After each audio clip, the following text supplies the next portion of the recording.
Welcome to Serving Locally with me, your host, Mrs.Deines, the podcast where we spotlight service in the Longmont and surrounding communities. All right, let's connect.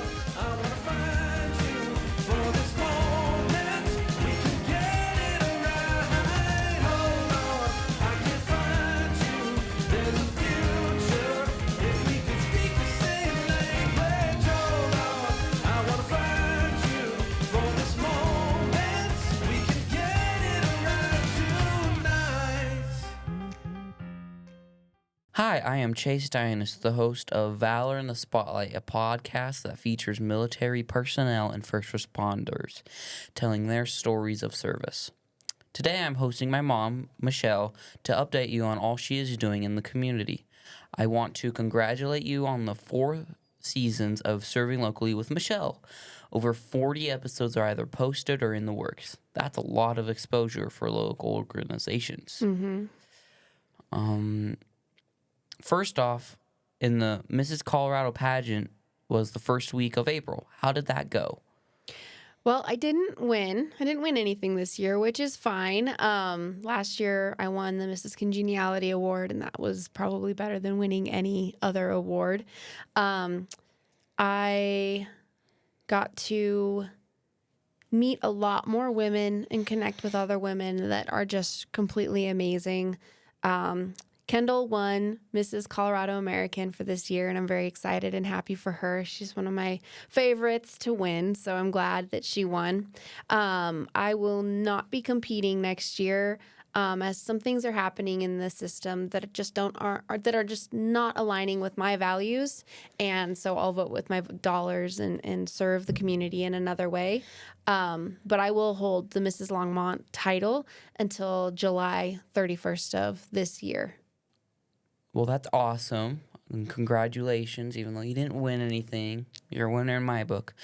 Have you been a part of many events lately?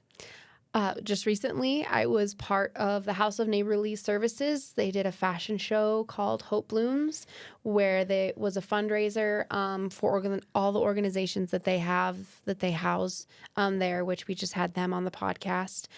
So I was able to be an MC for that fundraiser. And that's where I got this cute jacket from, too. They have an amazing little thrift store in there that has high-end clothing that raises money for the community. So that was really cool. The kids and I went to the St. Vrain Valley School Job Career Fair recently, and that was at the Innovation Center and the CETC, and it was an all-day thing, and it was absolutely amazing, and we were able to make some connections there to have them come on the podcast, either on Valor in the Spotlight or on Serving Locally, so that'll be awesome. We also went to the youth fair that was at the fairgrounds. Again, an amazing event held for the youth. The kids came back with a bag full of swag and some more connections for us, which was great. I also went to the Common Spirit Women's Day, which was great. They had like seminars of the different stages of a woman's life and how they help women through those processes, menstruation, being pregnant, going through menopause, and then just overall women's health. That was a really cool event as well. Let's see. At Grace Church that we are a part of, we had an Easter egg hunt for the kiddos, and we served hot dogs and chips. There was also a ladies event. We're doing a fundraiser for the women's ministry, where we all put recipes and we made a cookbook, and then we made things out of the cookbook and served it to the ladies. And that was a lot of fun of fellowship and fundraising. We also did the preschool pop-up one time, where it's just once a month the church hosts a safe place to have preschool moms and stuff get together and hang out, and the kids get to play there's so many toys. Chase made a robot with some of the kids. It was a lot of fun. Yeah, it was. I was also just part of a photo shoot for Commuting Solutions in Longmont, where they feature alternative forms of transportation, riding your bike, using the bus, using the new vans that they have around town, just to, get you out of your cars, but get you out and going around. So that was a lot of fun also. Awesome. Have you been working? I've been working a lot for the winter from October until March.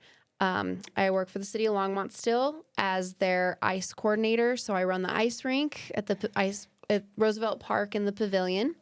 And then during the summer, from about April to August, I am the concessions manager at Sunset Pool. So you might see me out there and we just got a new slushy machine. So we're real excited about that. And we're hiring, kiddos in the community to come in and work and be a part of the community doing that. I also started a part-time job at Endless Summer Tanning Salon. They were a sponsor. Yeah, they were a sponsor for me for the pageant, and they're just absolutely amazing. I love them to death, and I'm blessed to be working there. So I get to do that in the mornings, and that's a lot of fun. I have started my own business, Facets of Vibrance Wellness Coaching, where we talk about and I help people with going through ketosis and losing weight and being healthy and overall wellness, and just helping people, get through whatever they're going through, and just helping walk alongside them as a coach and giving them alternate venues for healing. Very good. Thank you, son. And I'm also taking classes. So I'm having more classes with that to be a naturopath and holistic practitioner. So I'm taking classes to get my certifications in those as well.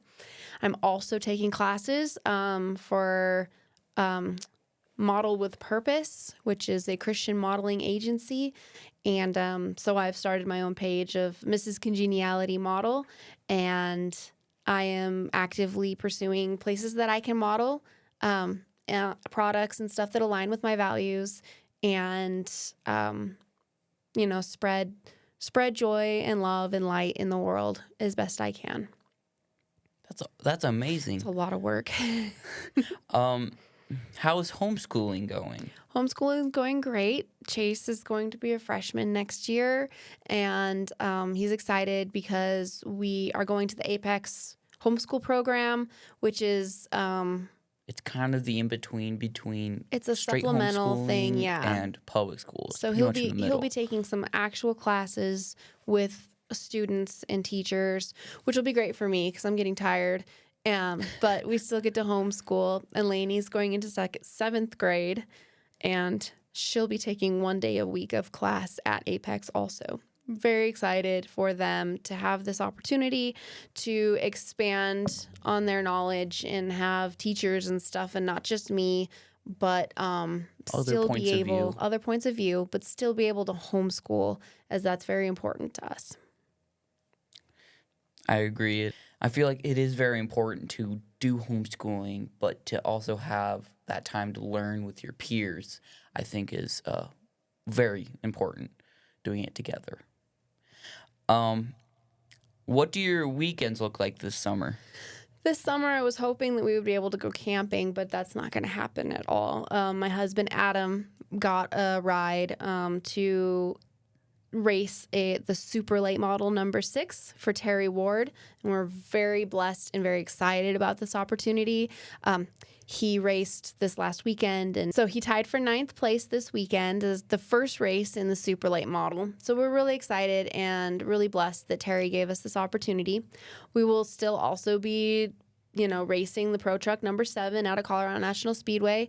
And so they're the 2 top divisions at Colorado National Speedway. So they take turns on weekends. So that means pretty much every weekend during the summer, we'll be racing one or the other. And I think there's actually 2 weekends that we race both. So that'll be exciting.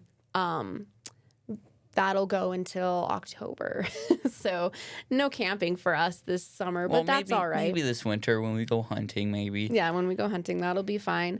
Let's see.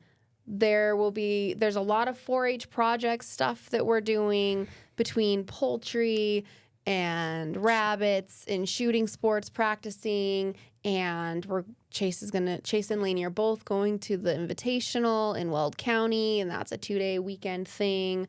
And then going to state down at Pueblo was a weekend's worth thing for if they make it to state with 4-H stuff. So the weekends are booked. Packed. Oh, and then there's also the NRL shooting competitions. I don't think we're going to do a lot of those this We'll year, see, as we'll as me see. and Dad want to, but maybe we can squeeze it in between racing. Yeah. On days that we're not racing, or Sundays that we're not racing. We'll see what Sundays. happens. But then we also have church on Sundays, so we got to make it to some of that as well. What other community services are you involved in? I'm still the precinct committee person, elected for precinct 622 for the GOP. So I do like representing my neighborhood for the GOP and listening to all my neighbors' input as to what they feel is important as it comes to politics or what's happening politically in Boulder County and in our district and in our precinct.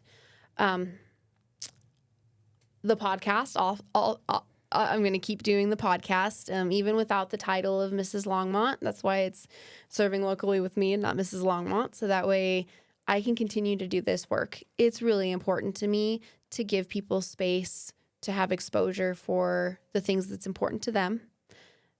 I mean, half of these organizations I've never even heard the name of. Right. And a lot I of know people all haven't. about them. And there's still so many more. I have 3 pages of contacts of people that we're trying to get on. And it's amazing to see how much help and resources there are out there for people in any situation that you might find yourself in. And even just in Longmont, it's awesome, but they need more publicity. Publicity. I had no idea that half of these organizations even existed. Yep. I am still an active member in my church as a Stephen minister. I'm the secretary of records. Also, I serve on the hospitality team and on the safety team as well. I feel like there's something else that I'm missing that I do at the church. Don't you do like everything? No, I don't. We do a lot of stuff at church, and then also I'm really involved with Boulder County 4-H program. What do you currently do as an active member in Boulder County 4-H? I do a lot of things in Boulder County 4-H. I love this program. It is amazing for kids, and I am so jelly that I was not able to do this when I was your guys' age, so I'm vicariously living through my kids and making them do probably more projects than they want to do, but they like it still. They like it still. I am the co-leader for St. Vrain's Super Swine Club. It's one of the oldest running clubs, and it's a lot of fun. And we get together with the club the first Mondays of the month, and we do things like community service, do the parades together, things like that.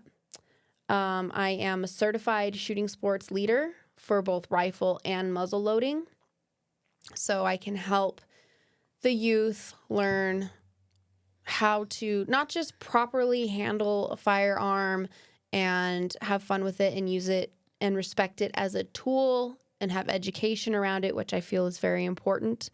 But to have fun with the firearm. Have fun with it and to build confidence and self-esteem in the kids as they do a good job in their sport. Shooting is a lot of fun. I'm also in a part of the adult collaborative meetings just to help with 4-H, whatever we can as a co-leader, and give more information to my my club. We're part of poultry stuff, rabbit stuff, shooting sports stuff. Are turkeys in poultry? Turkeys are in poultry, so we're doing a lot of animal projects this year, and we're real excited about it. The kids have started their own Facebook page that kind of chronicles what they're doing with their rabbits and poultry, and it's called Shoebox Farms. Oh, and yes, Shoebox. So if you're looking for rabbits or something, we might be able to help you, or eggs or something. We sell eggs and stuff too. We got some cute baby bunnies. And we do have some cute baby bunnies. So Boulder County 4-H is just incredible, and I love it. And it is taking a lot of our time, but I feel like it's very good time spent. What are you looking forward to next? Continuing to serve as representative of my neighborhood, as the PCP of 622 in District 17. And then also just continuing this podcast as well as we can. I know I've got like 6 episodes that I'm working on editing. Like we said, we're very We're very our busy. schedule is very busy. It's very busy. Packed. I could record all day, but the editing is the hardest part, and I want to get it out to you guys so that way it's out there in the world for these awesome organizations. And then I want to continue to go to events just to, create more networking and find more organizations. There's always new ones, no matter what group, fair thing we go to, event in the community, there are always new organizations or just different ones that I haven't seen before. And I love going to these things because I walk up and like we were at the women's thing and Wild Plum was there and they're like, "Oh, hey, Michelle, what are you doing here?" And I was just like, "What do you think?" Like they knew I was there, but it was just great to be recognized. And then they were like, "Oh yeah, you guys need to be on the podcast." And so it's getting out there, which is good. The podcast is becoming more and more popular, which is wonderful. That's amazing to hear and see. And I hope that it grows to the point where it would be great to have it be sponsored by local businesses so I can get their names out there as well. And that would help with time and space and money also with just me being able to continue doing this because it is hard. It is hard not having the time and space to do it. Oh, yeah. I have my own podcast, and it's a lot of work, but it's my baby. Yes, exactly. And then I'm hoping to have my own type of fair type of thing where we have everybody that's been on the podcast or that's interested in the podcast come together so they can all network together and see how they can collaborate as well. So I've got grand ideas of what I would like that to look like as well. Thank you, Chase, for hosting and helping with this show. He runs the soundboard. He's my little producer. And Lainey back there, she helps with the camera and setting up stage and everything. So I'm so proud of my kids and so thankful for their help and their support in that they see that this is important to the community. I'm so proud of your podcast and what you're doing there. I think that service is needed and very well thought out and your heart is big for that, and I appreciate that. Don't forget to check out Valor in the Spotlight and look for more episodes of Serving Locally with Michelle to come out. They'll be coming out. They'll be trickling out here soon, hopefully. Thank you for watching and being a supporter. Like, share, let people know that this is here for the community. You never know when somebody might need a service or a resource, what people would want to do to volunteer. Get out and volunteer. That's the way that we build community and we strengthen our community together, and we're made to be together and help each other. We're one big family. So and subscribe. Yeah. Thank you. Thank you to my guests, my listeners, and my supporters. Serving together, we can strengthen our community. Please like and subscribe. Do all those other things. You got to do them. Because that's the easiest way that you can serve right now. All right, now go. Connect with others and be a blessing.